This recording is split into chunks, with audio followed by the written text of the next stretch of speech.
أعوذ بالله من الشيطان الرجيم بسم الله الرحمن الرحيم الحمد لله رب العالمين والصلاة والسلام على خير المرسلين محمد وعلى آله وصحبه أجمعين أما بعد السلام عليكم. Alhamdulillah. First of all, I want to say that it's a pleasure being here, especially to talk about this particular, have a discussion about this particular subject. And this subject is, very important, especially, and I'm saying this as an individual who is currently a director of an Islamic institution. So this is an important discussion, I think, to all of us. For all of us, we attend some type of Islamic institution. Would you all agree with me? Raise your hand if you attend an Islamic institution. Okay, alhamdulillah. Because I think we're social creatures. We need interaction with other people.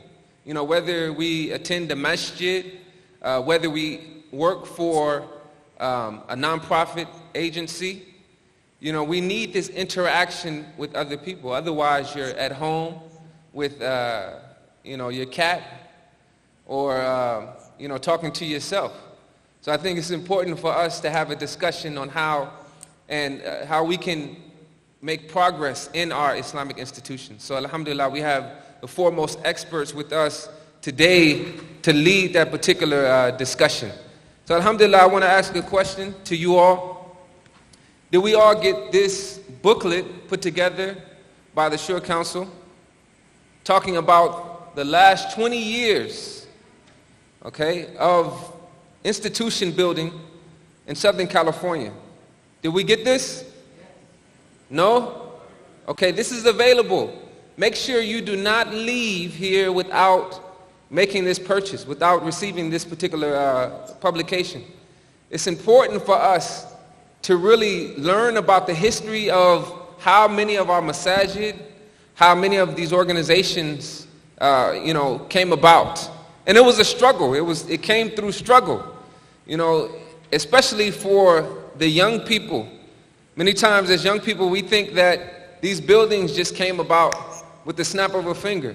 But no, there was a struggle, and I'm sure many will attest to that. So alhamdulillah, and we appreciate those, especially, coming from, position of being a youth in these days. We need to appreciate those who've made that struggle, and you all have given us this opportunity to stand on your shoulders. And we're not alone. We have the youth now alongside, our elders, alongside, and I would want to be kind and say alongside other youth. Just youth alongside another set of youth. So alhamdulillah, we thank you all for your struggle and your sacrifice that you all have put in throughout the years. And do not forget to receive this particular booklet. So moving forward, we have our first speaker for this particular discussion.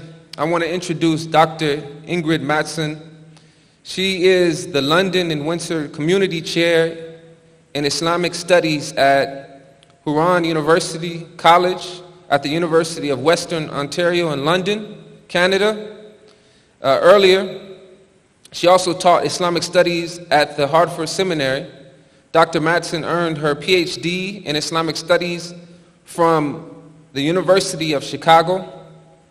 Dr. Ingrid is the author of The Story of the Quran in History and Place in Muslim Life, as well as numerous articles about Islam in contemporary Muslim communities. Dr. Mattson also served as the president of Ihsan and continues to remain active through visiting and speaking in communities across North America. So alhamdulillah, we are excited to hear her wisdom. And if you all have any questions, please write your questions down. We have index cards for everyone. If you have any questions throughout her speech, we will give some attention to your questions, but place your questions on the index card. Without any further ado, we have Dr. Ingrid Mattson. Assalamu alaikum. Wa alaikum salam. Bismillahir Rahmanir Rahim. Alhamdulillah Rabbil Alameen. Wa salatu wa salam ala Sayyidina Muhammad wa ala alihi wa ashabi ajma'in. Assalamu alaikum, brothers and sisters. I am speaking to you from Ottawa, which is the capital of Canada. I know you're Americans, so geography of other countries is not the strong suit of Americans. Just joking. I'm sure you all know where Ottawa is.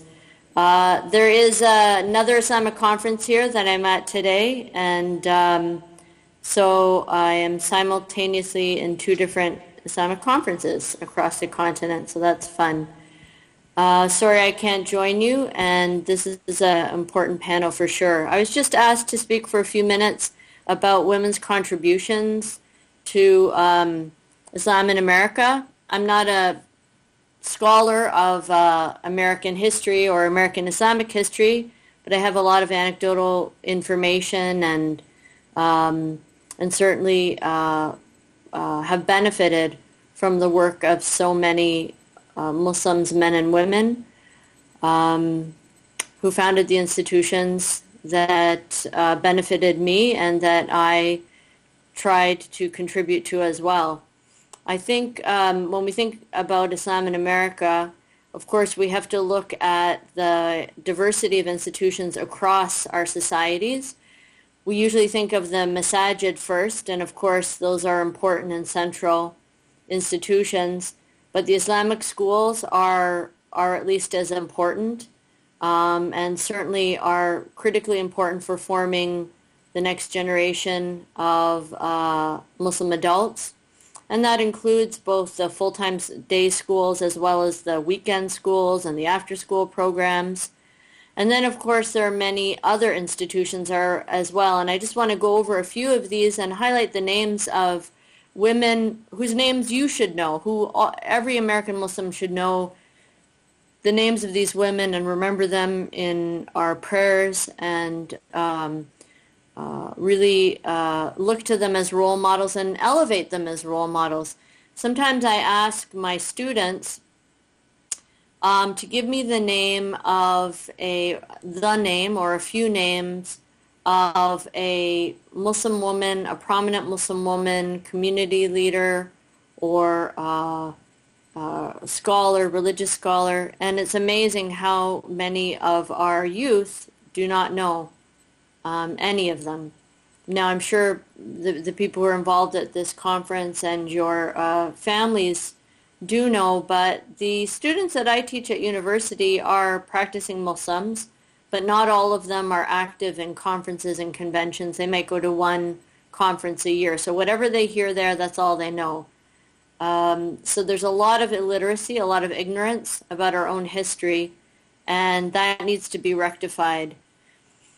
Of course, for me, the name that comes to mind first when I think about Islam in America and the contributions of women to Islam in America is Sister Clara Muhammad.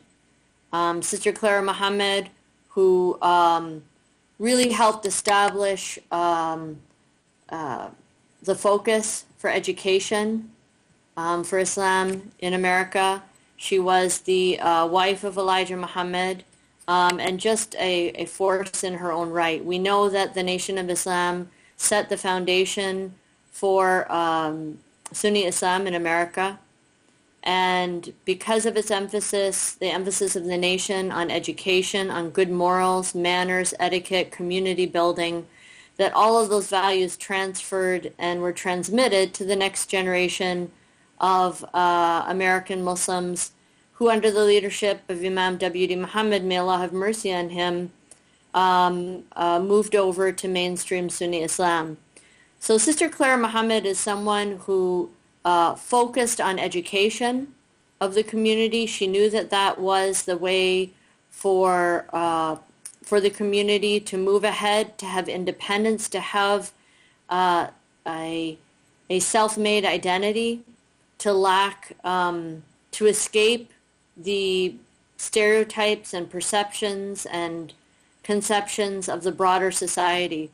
So we should all know who Sister Clara Muhammad is, and of course now there are many, many schools, dozens of schools. The statistics I read is that there are 75 Islamic schools in America that are named after her. So we should really look to her as a role model. Women, of course, have been so involved in Islamic schools, in all other communities as well. They're the majority of teachers. They are probably the majority of principals. They certainly are the majority of volunteers in Islamic schools, volunteering in the kitchen and as aides in the classrooms, organizing fundraising dinners, organizing all different kinds of activities.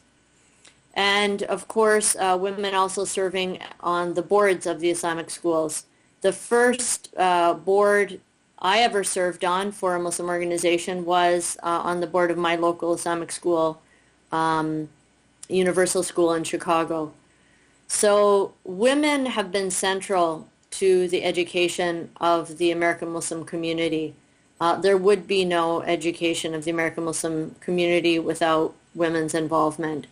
It simply would not have happened. So given the importance of these schools, even though a minority of Muslim Americans go to full-time Islamic school, the schools nevertheless serve as centers of social life, cultural life. They're spaces where other activities form. And of course, so many of those students have gone on to help contribute to and shape American Islam. I mean, if we look at the Sister Clara Muhammad schools, for example, Sister Intisar Rab, who is now the professor of Islamic law at Harvard University, is a graduate of Sister Clara Muhammad School. And we could go on through so many other names. So these schools have been critically important. Women have not been absent from the masajid as well. In fact, in the first generations when mosques were established in America, women were very deeply involved because most of the mosques served as ethnic mosques or mosques that also served as cultural centers, religious cultural centers. So when we think about the 100 years ago, that generation of immigrants from Lebanon, from Syria, from Palestine, that first wave of immigrants at the end of the 19th century, beginning of the 20th century, also Bosnian communities and Albanian communities who came at that time, the women were deeply involved in raising money and establishing these mosques. And the mosques and Islamic centers served as places for cultural life. For immigrant communities, language is important. Culture is important. All of these things help transmit the values of the religion, particularly for those who aren't particularly religious at that time. We all know that religiosity increases and decreases over our lifetime. And by making these communities that were warm, that were welcoming, that accepted anyone from that community in there and didn't have some kind of religious litmus test or didn't look at the mosque as some kind of place where only the pure and righteous could come in, they actually were able to help many people retain their sense of Islamic identity that then they transmitted on to their children, who sometimes then were able to learn more about Islam and became more religious. So women were important in the foundation of these early masajid and Islamic centers. Unfortunately, there was a time in the late 20th century in America, starting in the 70s and 80s in particular when American Islam was inundated with a wave of how could we call it, a rigid, very narrow conception of Islam that came in through books and pamphlets and funded speakers who taught a version of Islam or a view of Islam that excluded many in the community. And many of those women of the older generation complained that they were now kicked out of the mosque or kicked out of any position of decision-making. You had women who were in their 60s who'd spent many decades contributing to the community who were now told if they didn't dress as the new regime wanted them to, then they were not good Muslims and they didn't have a place in the masjid. So this was a really very disappointing time for many Muslims, and we don't have to mention any of the particular communities, but that was a period where more and more barriers were erected between the men's and the women's space. They got higher and higher and higher. Even where there were once windows, they were then blackened out and then they were bricked over. Literally, I was in a mosque where that happened.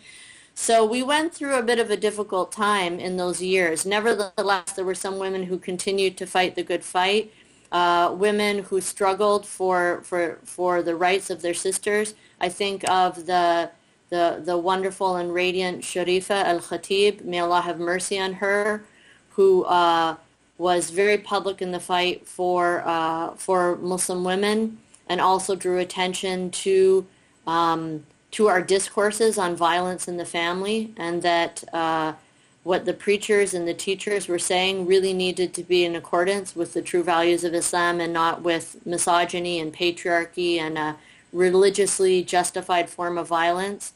So may Allah have mercy on her and all of those women who fought and struggled during that time, and made us feel that there was hope for women in this community despite this very rigid ideology that infiltrated our communities.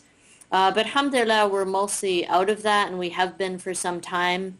But what was interesting is that when things were most closed down in many of the masajid, this is when some women decided, you know what, we can't wait for the men to allow us, or this particular man or this particular board, to allow us to do something that's important. And we saw a lot of organizations being founded in the late 80s and in the 90s by women that have now become really pillars of American Islam. So I think of, in particular, you all are in California, I think of ING, the Islamic Networks Group, that was founded by Sisters Maha al-Junaidi and Amina Jandali. And they originally wanted to do their programming through the mosque, but they were told that no, it wasn't something that they agreed with, or to wait, the board would think about it. And of course, no one ever got around to it. So they decided just to found this organization on their own, which was originally dedicated to bring some sound, authentic materials, honest materials, objective, not proselytizing, but objective materials about Islam into the schools. Because, again, mothers in particular were complaining that their Muslim children in the public schools were being faced with information, literature, teaching that was not right, that was in fact derogatory towards Muslims. So Maha and Amina, they began by going into classrooms and giving presentations, but they were so professional, mashallah, so organized, that they were able to eventually make training programs, publications for all different levels. So they were